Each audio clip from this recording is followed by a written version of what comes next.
মাওলা, তোমার রহমতের সামনে আমার গুনার তো কোনো অস্তিত্ব নাই মওলা। আমার গুনাহ না হয় পাহাড় পরিমাণ হবে, বেশি থেকে বেশি আসমান পরিমাণ হবে, না হয় পুরা পৃথিবী পরিমাণ হবে। তোমার রহমত তো অগণিত, তোমার রহমত তো অসীম, তোমার রহমত তো আনলিমিটেড। এবার রব্বে করিম বলে, তাহলে ঘাবড়াস কেন, তাহলে মন ছোট করস কেন? আরে গুনাহ করেছো তো করেছো, কি হয়েছে? একবার তো তওবার মাধ্যমে আমি রবের দরবারে ফিরে আই, মওলা ফিরে আসতে পারবো তো? দরজা কি খোলা আছে?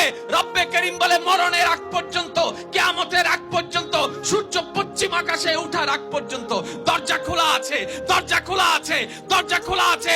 এবার বান্দা বলে, মওলা 24টা ঘন্টার কোন টাইমে আসলে সেই দরজা খোলা পাবো? রব্বে করিম বলে, আরে ব্যাংকের দরজা খোলা থাকে নির্দিষ্ট সময়ে, অফিস আদালতের দরজা খোলা থাকে নির্দিষ্ট সময়ে, এমনকি ঘরের দরজাও খোলা থাকে নির্দিষ্ট সময়ে, এর বাইরে যাই না। কিন্তু তোর রবের দরবার এমন একটা দরবার, 24টা ঘন্টার যেই কোনো মুহূর্তে তুই আসবি, তোর রবের দরবার তোর জন্য খোলা থাকবে। সুবহানাল্লাহ।